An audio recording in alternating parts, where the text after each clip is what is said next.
بسم الله الرحمن الرحيم. والمفروض في مسح الرأس مقدار الناصية وهو ربع الرأس. இதுதான் இன்னைக்கு பார்க்க போகின்றோம், முடிந்த அளவு சுருக்கமாக. வல் மஃப்ரூசு ஃபர்தான விஷயம், ஃபி மஸ்ஹிர் ரஅசி தலையுடைய மசாவுடைய விஷயத்துல, ஃபில் உஸூஇ ஒசூல தலைக்கு மசா செய்யறது எந்த அளவு கடமை. ஒவ்வொரு ருபூர் ரஅசின்னு சொல்றாங்க. ருபூர் ரஅஸ்னா தலையுடைய கால் பாகம். சொல்லக்கூடியது யாரு? அபு ஹனீஃபா ரஹிமஹுல்லாஹ் அவர்கள். இவர்களுக்கு ஆதாரம் என்ன? லிமா ரவல் முகீரத்து இப்னு ஷுஅபா, ஹஜ்ரத் முகீரா பின் ஷுஅபா ரலியல்லாஹு தஆலா அவர்களுடைய அறிவிப்புல இருக்குது. என்னன்னு, அன்னன் நபிய ஸல்லல்லாஹு அலைஹி வஸல்லம், நிச்சயமாக நபி அவர்கள் அத்தா வருகை தந்தார்கள், சுபாதத கௌமின் ஒரு கூட்டத்துடைய ஒதுக்குப்புறத்தில். அங்கே தேவையில்லாத பொருட்கள் போடப்படுகின்ற இடம், குப்பை தொட்டி போன்ற குப்பைகள் கொட்டக்கூடிய இடம் என்று ஒதுக்குப்புறமான இடம் என்பதாக வைத்துக் கொள்ளலாம். இதற்கு அர்த்தம் ஃபபால ரசூலுல்லாஹி ஸல்லல்லாஹு அலைஹி வஸல்லம், நபி அவர்கள் தன்னுடைய சுய தேவையாக இருக்கக்கூடிய சிறுநீரை கழித்தார்கள். வதவத்தஅ வுது செய்தார்கள். வமஸஹ அதற்கு பிறகு அந்த வுதுல மஸாவு செய்தார்கள். அலன் நாசியதி நெற்றியுடைய அளவின்படி. வஹுஃபைஹி தன்னுடைய இரண்டு காலுறைகள் மீதும் மசா செய்தார்கள். இங்கே பாடம் என்னவென்றால், நமக்கு தேவையான விஷயம் நாசியா நெற்றியுடைய அளவு. ஒவ்வொரு நபருடைய நெற்றியை பார்த்தீர்கள் என்று சொன்னால் தலையுடைய கால் பாகமாக இருக்கும் என்பதை நீங்கள் விளங்கிக் கொள்ள வேண்டும். இதுதான் அபு ஹனீஃபா ரஹிமஹுல்லாஹ் அவர்கள் தன்னுடைய மசாயில்களை, தன்னுடைய கருத்தை இந்த இடத்தில் பதிவு செய்கிறாங்க. இதை பற்றி மற்ற உலமா பெருந்தகைகள், குறிப்பாக இமாம் மாலிக் ரஹ்மத்துல்லாஹி அலைஹி அவர்களும் இமாம் அஹ்மத் பின் ஹம்பல் ரஹிமஹுல்லாஹ் அவர்களும் சொல்லக்கூடிய ஒரு விஷயம் என்னவென்று சொன்னால், இமாம் அஹ்மத் பின் ஹம்பல் அவர்களுடைய ஒரு கவுல் இது, முழுமையாக தலைக்கு மசா செய்வது ஃபர்து. கால் பாகம் இல்ல, முழுமையான தலைக்கு மசா செய்யணும். சொல்றது யாரு? இமாம் மாலிக் ரஹிமஹுல்லாஹ் அவர்கள், இமாம் அஹ்மத் பின் ஹம்பல் ரஹிமஹுல்லாஹ் அவர்களுடைய ஒரு கருத்து, ஒரு கவுல். இது எங்க இருக்குதுன்னா, ஐனி அவர்கள் அறியப்பட்டு செய்கிறார்கள். ஷரா ஹிதாயால முதல் பாகத்துல பேஜ் நம்பர் 64 இருக்குது. அதே மாதிரி மாரிஃபு சுனல்ல இடம்பெற்ற விஷயமாக இருக்கிறது இந்த கருத்து. முதல் பாகத்துல பேஜ் நம்பர் 174வது பேஜ்ல இருக்குது. சரி, இப்போ அஹ்மத் பின் ஹம்பலுடைய இன்னொரு கவுல், ஹனஃபியுடைய கவுல், ஷாஃபியுடைய கவுல், இங்க 3 பேருடைய கவுல் என்னவென்று சொன்னால், முழுமையான தலைக்கு மசா செய்வது ஃபர்து இல்ல, சில பாகங்கள் செய்வதுதான் ஃபர்து, முழுமையாக செய்வது சுன்னத்துன்றாங்க. இது ஒரு கருத்து. 2 விதமான கருத்து ஆயிடுச்சு. 3வது கருத்தும் இருக்குது. இமாம் அபு ஹனீஃபா ரஹிமஹுல்லாஹ் அவர்களுக்கும் இமாம் ஷாஃபி ரஹ்மத்துல்லாஹி அலைஹி அவர்களுக்கும் அளவுகோல்ல எந்த அளவு செய்வது என்பதுல கருத்து வேறுபாடு இருக்குது. அந்த கருத்து வேறுபாடு என்னவென்று சொன்னால், இமாம் ஷாஃபி ரஹிமஹுல்லாஹ் அவர்கள் சொல்கிறார்கள், கொஞ்சம் செஞ்சாலும் ஃபர்து கூடிடும். கொஞ்சம் என்பது, சிறிதளவு என்பது, ஒரு முடிக்கு மசா செஞ்சாலும் ஃபர்தான மசா நிறைவேறிடும் என்பதாக இமாம் ஷாஃபி சொல்றாங்க. அபு ஹனீஃபா ஏற்கனவே சொல்லிட்டு மிக்தாருன் நாசியா நெற்றியுடைய அளவு கால் பாகம் செய்யணும்னு சொல்லிட்டேன். இப்போ ஆதாரங்களை பார்க்கலாம் இன்ஷா அல்லாஹ் சுருக்கமாக. இமாம் மாலிக் ரஹிமஹுல்லாஹ் மற்றும் இமாம் அஹ்மத் பின் ஹம்பல் ரஹிமஹுல்லாஹ் அவருடைய ஆதாரம் என்னவென்று சொன்னால், ரசூலுல்லாஹி ஸல்லல்லாஹு அலைஹி வஸல்லம் நபி அவர்கள் வுதுவை ஆரம்பித்தார்கள் மசா செய்யக்கூடிய நேரத்துல, தன்னுடைய தலையுடைய முதல் பாகத்திலிருந்து ஆரம்பிச்சாங்க, இங்கிருந்து ஆரம்பிச்சாங்க மசா செய்ய. தன்னுடைய கையை கொண்டு அப்படியே போனாங்க. இலா முஅஹ்ஹரி ரஅசி தலையுடைய கடைசி வரைக்கும் போனாங்க, முஅஹ்ஹரி ரஅஸ் வரைக்கும் போனாங்க. தும்ம ரத்தஹுமா இலா முகத்தமிஹி மறுபடியும் அத முன்னாடி கொண்டு வந்தாங்க. அதாவது நெற்றிக்கு மேல இருந்து தலையுடைய முதல் பாகத்திலிருந்து பின்னாடி போய் பின்னாடில இருந்து முன்னாடி முழுமையாக செஞ்சாங்க. இந்த ஹதீஸுடைய ஆதாரத்தின்படி தான் இமாம் மாலிக் ரஹிமஹுல்லா அவர்களும் இமாம் அஹ்மத் பின் ஹம்பல் ரஹிமஹுல்லா அவர்களும் முழுமையான தலைக்கு மசா செய்வது என்பது சொல்றாங்க, ஃபர்து சொல்றாங்க.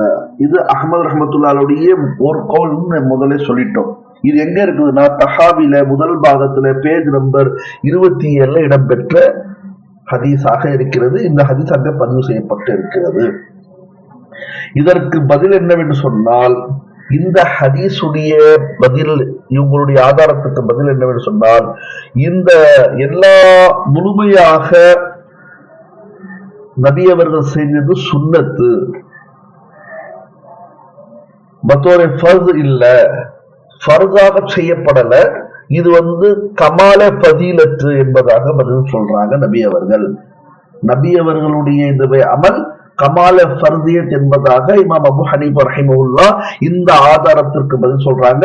எப்படி ஒவ்வொரு உறுப்புகளையும் மூன்று முறை கழுவுவது சுன்னத்தோ, அங்கேயும் ஃபர்து இல்ல 3 தடவை கழுவுவது, கையை 3 தடவை கழுவுவது, முகத்தை 3 தடவை கழுவுவது சுன்னத்தாக இருக்கிறதோ, அதே போன்று முழுமையாக தலைக்கு மசா செய்வது சுன்னத்து. இந்த ஹதீஸ் கமால ஃபதீலத்தை குறிக்கிறத தவிர ஃபர்து இல்ல, முழுமையாக செய்வது என்பதாக அபு ஹனீஃபா ரஹிமஹுல்லாஹ் அவர்கள் பதில் சொல்றாங்க. இப்போ கீழே வாங்க, இமாம் ஷாஃபியும் இமாம் அபு ஹனீஃபா ரஹ்மத்துல்லாஹுடைய கருத்துக்களுக்கான ஆதாரம். இமாம் ஷாஃபி சொன்னாங்க, ஒரு முடி இருந்தாலும் போதும். ஏனென்றால் அல்லாஹு தஆலா வம்ஸஹு பிருஊசிக்கும் என்ற ஆயத்துல சொல்லி இருக்கிறான், உங்க தலைக்கு மசா செய்யுங்கன்னு. அது மசா செய்வது முத்லகன், பொதுவான ஒரு வார்த்தை. முத்லக் என்பது வல் முத்லகு யஜ்ரி அலா இத்லாகிஹி, பொதுவாக சொல்லப்பட்ட விஷயம் அது முத்லக்காவே இருக்கும். அப்போ ஒரு முடிக்கு மசா செஞ்சாலும் அது மசாதா, 10 முடிக்கு மசா செஞ்சாலும் மசாதா, முடியே இல்லாத தலைக்கு லைட்டா டச் பண்ணாலும் தலைக்கு அது மசாதா. முத்லகு வல் முத்லகு யுத்லகு அலா இத்லாகிஹி யஜ்ரி அலா இத்லாகிஹி என்பது விளங்கிக்கணும். இத இமாம் ஷாஃபி ரஹ்மத்துல்லாஹி அலைஹி இந்த காயிதாவுடைய அடிப்படையில ஒரு முடி குறைஞ்சபட்சம் செஞ்சாலும் மசாதா, எல்லா முடிகளுக்கும் மசா செஞ்சாலும் மசாதா. அப்போ ஒரு முடி மசா செய்வது குறைந்தபட்சம் ஃபர்தாக இருக்கிறது, முழு தலைக்கு மசா செய்வது சுன்னத்தாக இருக்கிறது. இதற்கு பதிலை இமாம் அபூ ஹனீஃபா ரஹிமஹுல்லாஹ் அவர்கள் சொன்னாங்க, இங்க வம்சஹு பிருஊசிக்கும் என்பது முத்லக்கான வார்த்தை அல்ல, கலிமா அல்ல, அது முஜ்மலான கலிமா. முஜ்மல் என்பது முக்தசர், சுருக்கமா அல்லாஹ் சொல்லியிருக்கான். அப்ப சுருக்கத்துக்கான விளக்கம் யார் சொல்வா? சொன்ன அல்லாஹ்வுக்கு யார் விளக்கம் நமக்கு தருவாங்க? அல்லாஹ்வுடைய ரசூல் ஸல்லல்லாஹு அலைஹி வஸல்லம். அவங்க ஹதீஸை பார்க்கணும். அப்போ ஹதீஸ் என்ன சொல்கிறது? அந்த ஹதீஸை ஹஜ்ரத் அபூ ஹனீஃபா ரஹிமஹுல்லாஹ் அவர்கள் ஆதாரமாக சொல்கிறார்கள். இது என்னவென்று சொன்னால், ஹஜ்ரத் அனஸ் இப்னு மாலிக் ரலியல்லாஹு தஆலா அன்ஹு அறிவிப்பு செய்கிறாங்க, قال ரஅய்து ரசூலல்லாஹி ஸல்லல்லாஹு அலைஹி வஸல்லம், நான் நபி அவர்களை பார்த்தேன். என்னவென்று? யதவஸ்ஸு, அவர்கள் உது செய்து கொண்டிருந்தார்கள். அலைஹி அமாமத்துன் கத்ரியத்துன், நபி அவர்கள் மீது கத்ரி நாட்டு துணியால் கொண்ட அமாமா இருந்தது, தலைப்பாகம், தலப்பா இருந்தது. தலைக்கு மேல தலப்பா கட்டி இருந்தாங்க, பகுடின்னு சொல்லுவாங்க, அமாமான்னு சொல்லுவாங்க. அதை கட்டி இருந்தார்கள், கத்ரி நாட்டு தலைப்பாகம், அது கெட்டி இருந்தாங்க நபி அவர்கள். அப்போ நபி ஸல்லல்லாஹு அலைஹி வஸல்லம் என்ன செஞ்சாங்கன்னா, ஃபஅத்ஹல ரசூலுல்லாஹி ஸல்லல்லாஹு அலைஹி வஸல்லம் யதஹு, தன்னுடைய ஈரமான கைகளை, கரங்களை, புனிதமிக்க கரங்களை அந்த அமாமாவுக்குள்ள வைத்தார்கள். ஃபஅத்ஹல யதஹு மின் தஹ்தில் அமாமதி, அந்த அமாமாவுக்குள்ள வச்சாங்க, நெற்றிக்கு மேல. நெற்றிக்கு மேலனா நெற்றிக்கு வெளியே இல்ல, நெற்றிக்கு மேல தலையில வச்ச பிறகு மஸஹ ரசூலுல்லாஹி ஸல்லல்லாஹு அலைஹி வஸல்லம், நபி அவர்கள் மஸா செய்தார்கள். முகத்தம ரஸிஹி, தலையுடைய மேல் பாகத்தில், தலப்பாவுக்கு மேல மேல் பாகத்துல. அதனுடைய அளவு என்ன? அதுதான் மிக்தாருன் நாசியா என்பதாக இமாம் அபூ ஹனீஃபா ரஹிமஹுல்லாஹ் சொல்றாங்க. இந்த ஹதீஸ் அபூ தாவூதுல முதல் பாகத்துல பேஜ் நம்பர் 19 இருக்குது, ஃபத்ஹுல் கதீர்ல முதல் பாகத்துல பேஜ் நம்பர் 15 இருக்குது.